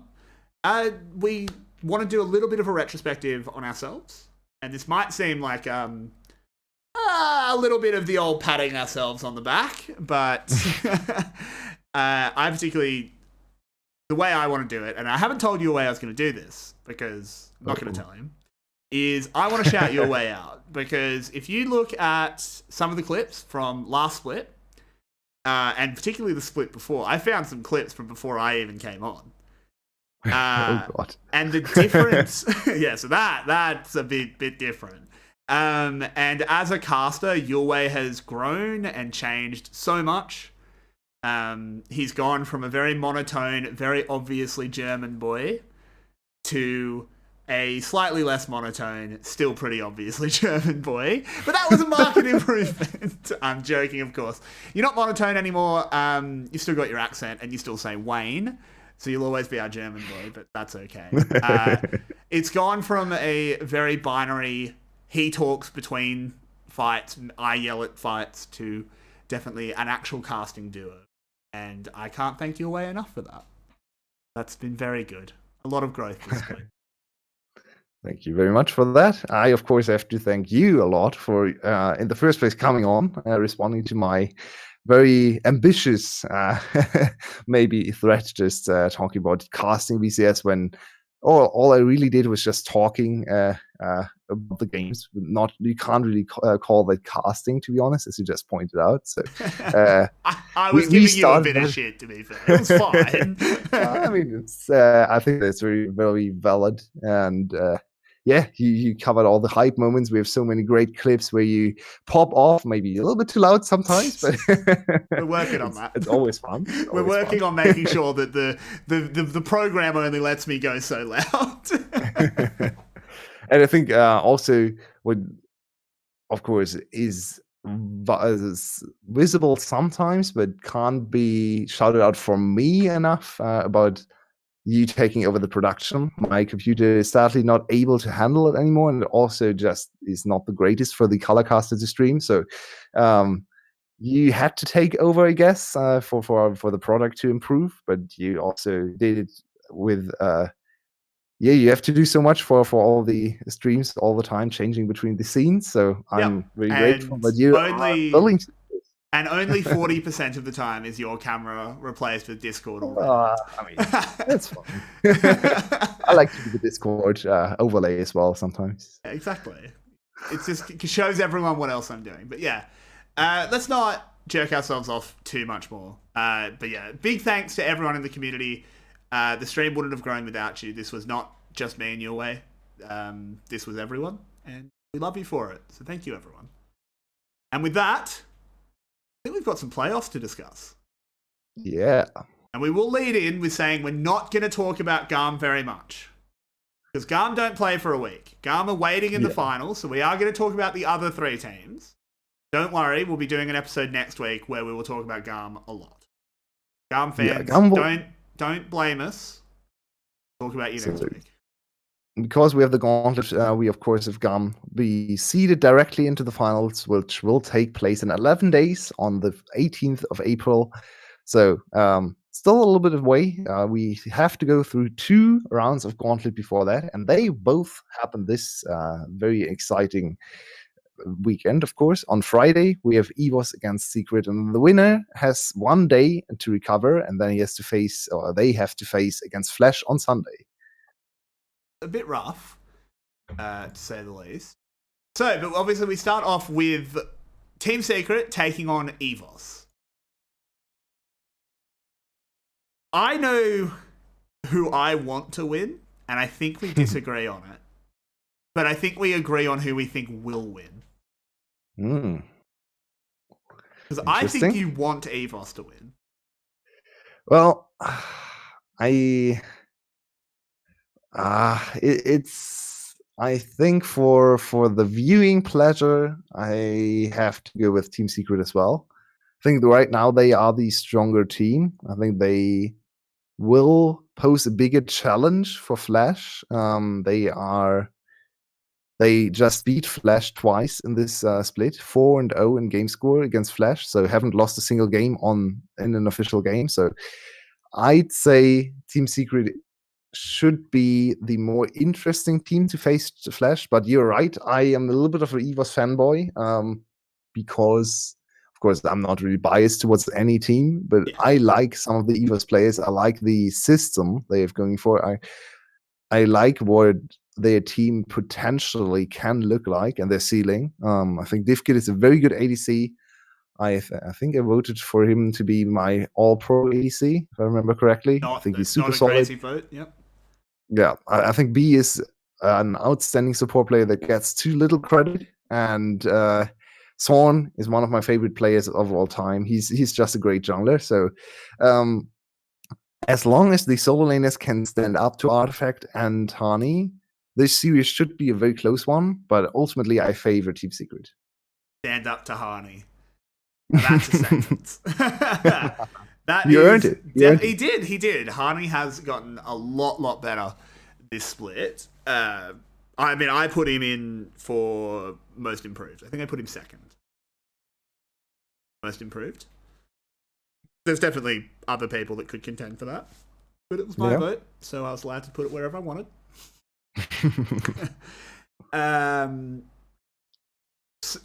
I again, the only reason I'm biased towards Team Secret is because they've worked with us on content. Completely selfish reasons. Team Secret, they advertise our stream, so I'm biased towards them. I mean, I would not be upset to see EVOS win. They would definitely, if they beat them, they've earned it. They had a good split. I definitely don't think they're the favourite, if you're just kind of looking at it from a very objective point of view. I think Team Secret is the favourite. Yeah, absolutely. But it's not an overwhelming favourite. EVOS can win this. But let's see something that has been done sometimes to compare teams. It's not the most correct way to compare teams, but it's interesting to discuss this. It's like a scale. You have the middle ground where everyone starts, and then you have to adjust which side of which matchup will be more in this team's favor or this team's favor. So we start in top lane. We have 𝘀𝘀 against 𝘁𝗀 or 𝘀𝗀. 𝘀𝘀 or TH, of course. Probably Which team would you favor in this direct comparison in the top lane? I mean, 𝘀𝘀 will win this. He will come out ahead in CS because he plays for Nectum. 𝘁𝗀 doesn't play. Yeah, we're talking more about game impact as a whole, like the whole package of a player. Then in that case, I say 𝘁𝗀 comes out ahead. Yeah, I think he's if we had like a scale of 5 points in either direction, I would give 𝘁𝗀 2 points. He's better than 𝘀𝘀 overall in the game, but it's not by a long shot. Like, it's not. He will not run away with the game alone. Yeah, the scales are only a little bit tipped towards 𝘁𝗀. Yeah. Just because I think 𝘁𝗀 has a little bit better team impact. That said, 𝘀𝘀 can pop off and carry. Yeah. 𝘁𝗀 hasn't shown that. He hasn't been asked to show it, and I don't think he will be asked to show it by his team in the playoff. So maybe it's only 1 point. I think it's very close between them. I do not think this game is won and lost in time. So yeah, I agree. So we move on to jungle, which is much more. Yeah, I think jungle is Swan favored, but I don't believe it's hard Swan favored. I actually think Swan is a very good jungler when it comes to countering enemy jungler and adapting to special picks. DNK has been playing a lot of AP junglers, which is a little bit more annoying for Swan to counter. I think Swan thrives when he can win all the AD jungle matchups with Kindred in his back pocket, with Trundle to counter tanky junglers. So I don't think this matchup will be heavily Swan favored. I'd give him 2 points. Okay. I think I agree with that. Maybe go out to maybe like a bit of a 2.5, just because DNK is not as consistent. DNK playing his best can probably not beat Swan, but definitely do enough to neutralize the matchup. But you've got to take into the account that we might have a does not know game, and a does not know game in the playoffs is pretty bad. So we can keep on moving. We head to the mid lane. Harder. Yeah, Artifact against 𝘁𝗀. I think this is the most weighted matchup, the most clearly in favor of Team Secret, especially with Artifact's form after his food poisoning. It was right. Food poisoning. Getting better and better. I think this is actually 4 or 5 in favor of Team Secret. I'd say a 4 right now because Artifact has not been consistent enough, but he should be way better than 𝘁𝗀, who's one of the not worst mid laners, because of course Victory is still there and PhD also is worst by far, but out of the playoff contenders, I think he's by far the worst mid laner. I agree. Yeah, I think this one is heavily weighted. Probably the biggest weighting on the map. Yeah, I agree. And it's potentially... It's interesting because I don't necessarily think it's where the game will be broken open, but it's... Trying to think of an analogy. It's almost like when both teams get a little bit tired and they go to lean on something, Team Secret's got a very solid banister, while EVOS is kind of leaning on air a little bit, so they might fall over. And there is also, that said, there is also every possibility that they do just win the game through mid. Definitely possible. Yeah, absolutely. So I think that's the biggest one. And then moving on to the bot lane. I'd give both bot lanes a very slight advantage in EVOS's favor, like 1 point for or 0.5 to 1 point for 𝘀cie𝗰𝗋 and 1 point to 1.5 points to B. So slight advantage over to the EVOS side of things, but it's very negligible almost, because I think Team Secret's bot lane will be able to just farm and get Celebrity in a position where he can do stuff in the late game. I think the one thing that could be interesting is trying to push Celebrity off the comfort pick. Don't let him have Misfortune. Don't even let him have 𝘀𝗀𝗋. Ban will pick those ones, particularly in the games that they have blue side. Yeah, Senna, I assume we're playing on 10-7 in the playoffs, probably. Yeah. Where Senna's not as good. I think she's still hotly contested. She was played in LEC playoffs all the time. So. Are they on 10-7 or 10? I think she didn't change between the two patches, right? Might be right. Yeah, I think you're right. So that's 10-6 was a big nerf, but I think she's still good enough, especially in the hands of Celebrity and Venus, because Venus is then also able to go very tanky, and I think his team fighting is very solid. So yeah, I think thinking I hadn't really thought about the center. It's difficult to push Celebrity all the way off the casting ADCs. Because you can maybe ban Misfortune, pick 𝘀𝗀𝗋, but can you dedicate 2 bans to ADC without opening yourself up to get crushed in mid lane and jungle? Maybe not crushed in jungle, but allowing a very comfortable jungle matchup. Yeah. That's hard. So yeah, I think I agree with your assessment that it's very slightly EVOS favored, but I think there is every world where Celebrity just is a world beater. Yeah. I think either ADC absolutely have the potential just to pop off. So looking at the points, only it's 5 points for the side of Team Secret, 1 in top lane, 4 in mid lane, and then 1 to 4 points for EVOS. So it's actually pretty close if you see a look at points, but I think the margins in which EVOS wins and some of the matchups are very small, while the mid lane is a big problem for them, and top lane can potentially be much more impactful for 𝘀𝗀𝗋 or 𝘀𝗀𝗋 as well. They play a good team fight focused style.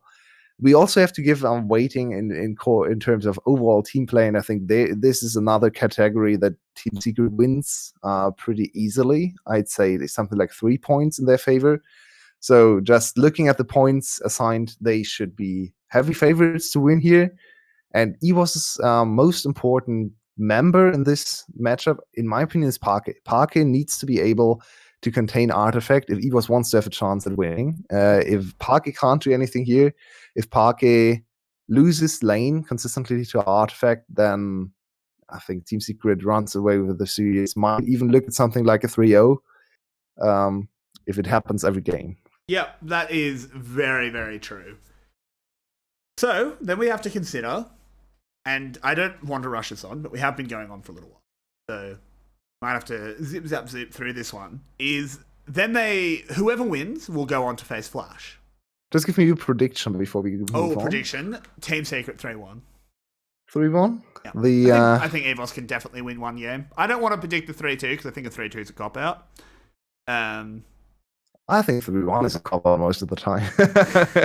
But I agree with you. I think 3-1 is the most likely. 3-1 is a cop out when you want to say 3-0. Yeah, that's true. But I don't want to say 3-0. I want to say 3-2, but I think just saying, oh, well, it's a coin flip is a little bit of a cop-out. I think it is firmly... I definitely favour Team Secret, but there are enough paths to victory that EVOS is in with a chance. So I'm saying 3-1.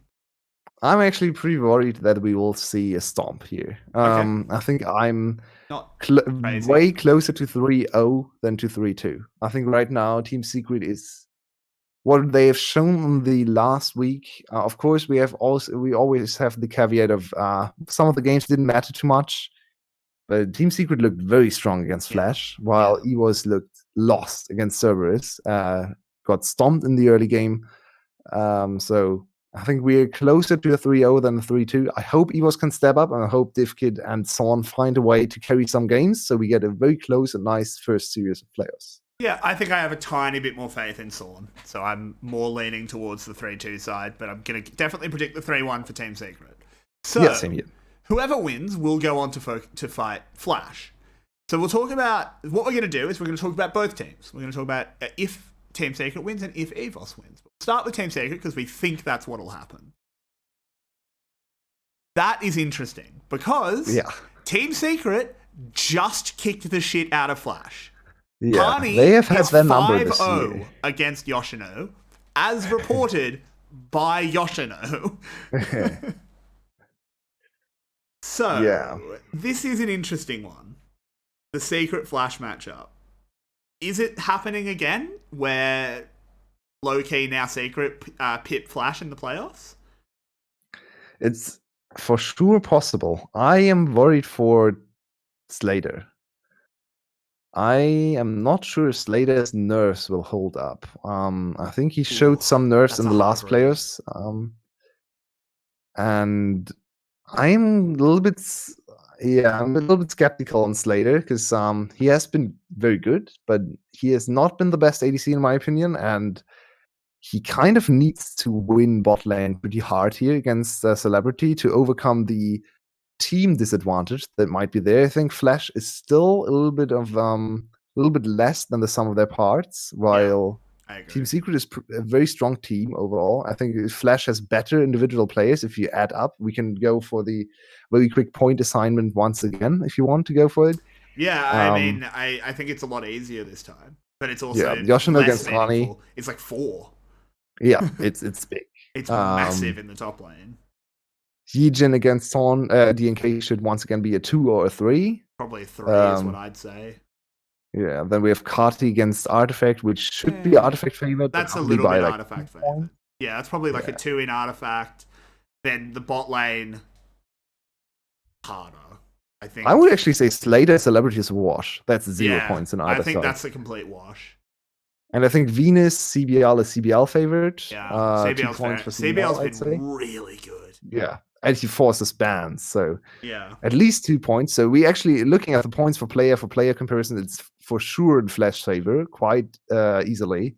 But then we have to factor in team play, and I'd say looking at team play, if you factor in drafts, it's almost a 4 in favor of Team Secret. I think they are a way better team as a team if you don't look at individual players. So then that's the redeeming feature.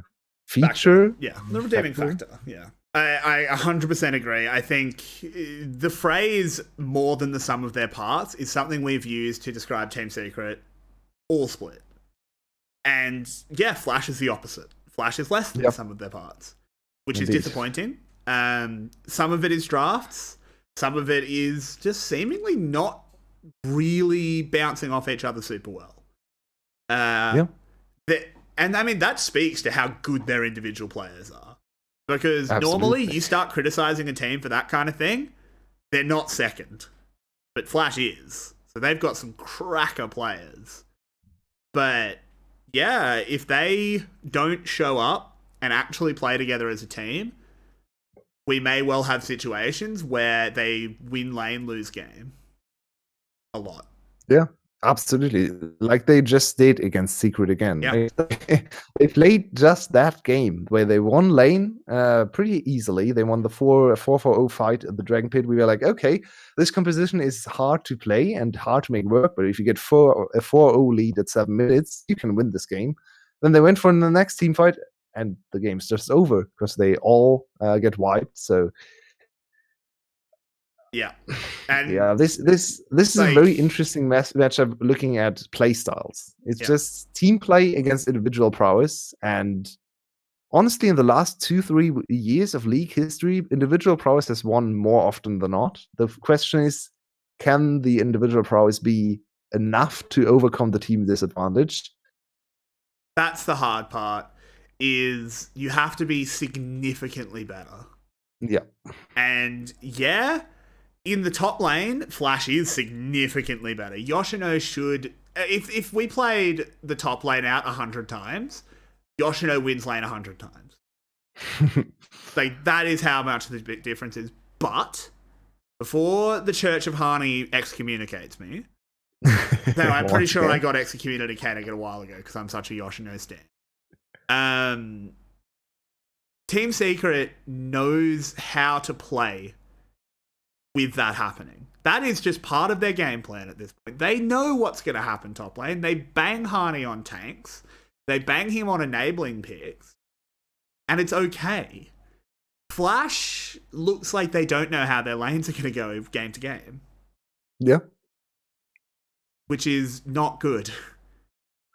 So, moving to predictions, this is very hard to predict for me. This is hard.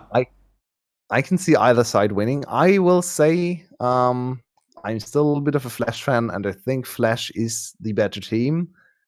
Not because of team play, just because of players. And also, I think this game against Secret has to be taken with a little bit with a grain of salt here. The last series, it didn't mean much. Their drafts were shit, and Yoshino had a pretty off day. So. I think it meant a lot for Secret. Is something to even more consider. Is it didn't mean anything for Flash. It didn't mean anything for Secret standings wise. I don't think Secret gave a shit whether they came third or fourth. Side selection. But it meant a lot to bounce back for them. Mentality, They had that 2-week period where, we spoke to John Yao and there was a lot of external factors, and I think we both agreed, let's see if that's a cop-out. Wasn't a cop-out. I think they had something to prove. They wanted to prove that it was because they were moving, it's because they had sickness issues. And they did. So I think they had a lot to play for, and Flash had very little to play for. So there's a bit of okay, did that matchup really speak to how good Flash is? Probably not. Yeah. I ultimately think that Flash will find a little bit of better drafts. Maybe not in every game, but they will figure out a way to draft decently well and decently enough to contest team fights. And then I think their players are just the tad bit better than the Secret players on the other side. And I would say it's probably a 3-2 for me. I don't think this is super. Well. This is very hard to call. I think it will be 3-2. While most of the games will actually be stomps in this series. I don't think we'll actually see too many close games if these two teams met. We will have some early games go Flash's way and they will run away with the game. Then we have maybe have one early game that goes horribly wrong and just Team Secret closes it out very easily. And then we have maybe one game where Team Secret gets behind early, but then find a good team fight and just win through team fight prowess. So I think that's probably what's going to happen. I don't think we'll see 40-minute games where Elder Dragon decides everything. That's just not the two teams playing each other. Yep, I definitely agree on that front. I'm going to be a contrarian and potentially, I'm just saying, if this clip was to reach anyone that sometimes watches our stream or anything like that, maybe an org that's worked with us and wants to do so again, I'm going to predict the Team Secret 3-2. Again, so hard to call. I still think predicting 3-2s is almost always a cop-out. This time, I don't think it's a cop-out. I genuinely think it's how this is going to go. I just don't have faith in Flash's team fighting at the moment.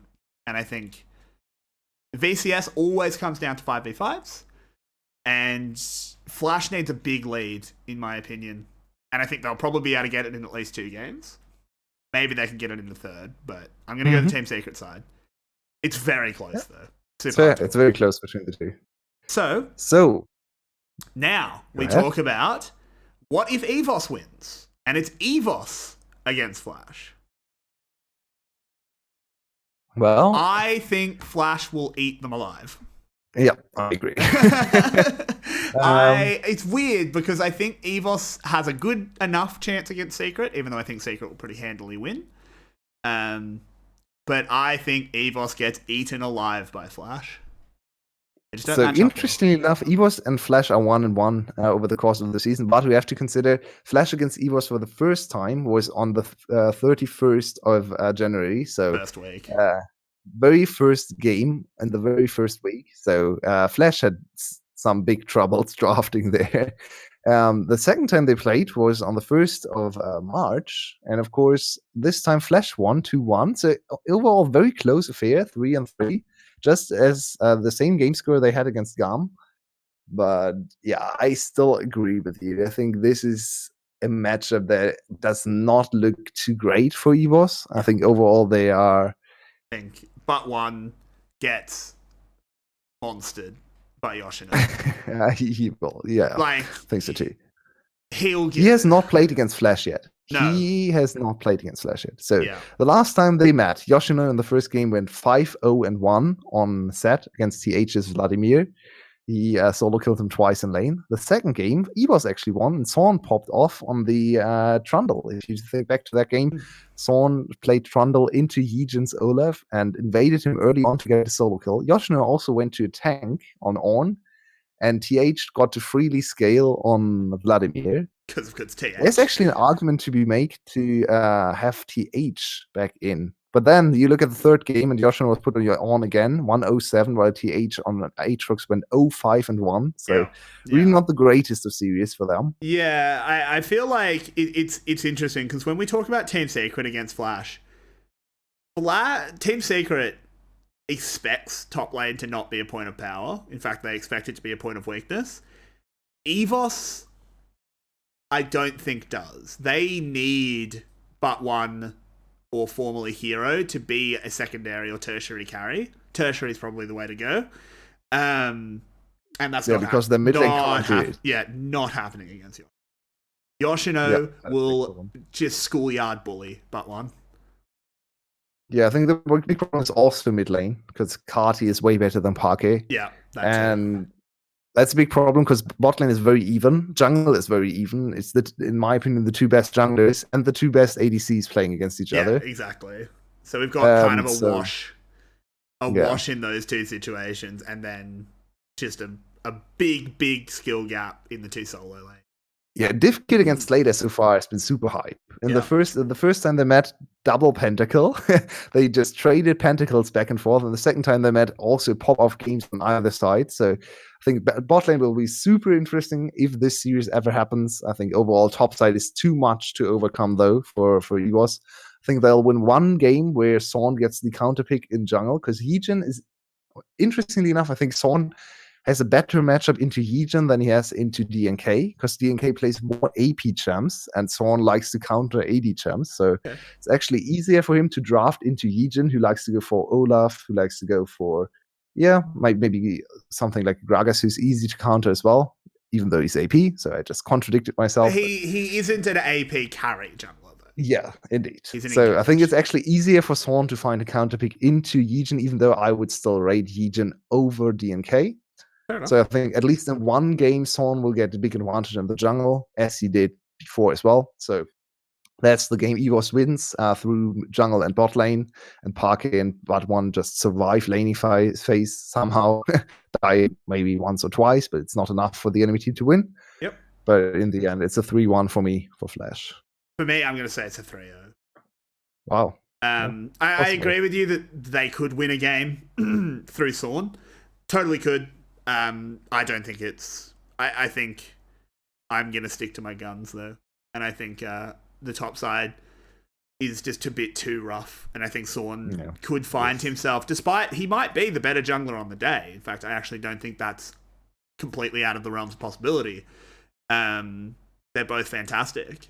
But 𝘁 will always have a solo lane to help, while I think 𝘁 gets left high and dry a lot. Which is not great. That's a very fair point. Yeah, I think it's very heavily 𝘀𝗏 favored. Yeah. So, and predictions-wise, if we look at my predictions, it's going to be 𝘀𝗏 Team Secret in the final. But it very easily could be 𝘀𝗏. On your side, it's going to be 𝘀𝗏 𝘀𝗏. Yep. I think it's going to be 𝘀𝗏 𝘀𝗏. I think most people would agree with you. Yeah, I think 𝘀𝗏 Secret would be, and maybe even equally good series. I think both are very exciting finals. We'll talk more about the actual final matchup next week when we know which team is going to challenge 𝘀𝗏, and also how good they looked. We can discuss if they have a chance, if 𝘀𝗏 will come in cold maybe. We've seen some of the teams waiting for their first showing in playoffs come in cold and maybe lose the first game. Yeah. So that's an interesting prospect. I think the first two best of 5 should be very interesting to watch, especially Sunday. I am super hyped for Sunday. I think Secret against 𝘀𝗏 should be an absolute highlight for best of 5. Let's not write EVOS off too soon. Absolutely, yeah. They definitely have a chance. And if EVOS wins, this also bodes well for the best of 5 against Flash. I think it's actually very hard to predict EVOS against Flash if you go in with the notion that EVOS will very likely lose against Team Secret, because for EVOS to get to Flash, they actually have to step up and show us something different. That's very true. So then suddenly this might actually be a close series, even though right now we look at the series and say no chance whatsoever for EVOS. Yeah, that's a really good point. And yeah, you're definitely right. I think we've got a super exciting playoff series. Definitely more exciting than last split. Last split, it was a bit of a done deal. I don't think it is this time. I think any team could end up in the finals, even though maybe there's some more likely scenarios than others. And again, we'll talk about the final more next week, but I don't think the final is able to be written in the books yet. The result. Nope, I don't think it's going to 3-0. I think GAM will lose a game this playoffs. I'll come up with a silly forfeit that if they 3-0, I'll do something dumb. And it's not going to be eating a sock, Vinny. It's not going to be eating a sock. That's a little too risky there. I'm not that crazy. But yeah, I think that brings us to the end of the 11th episode of the EveryWei podcast.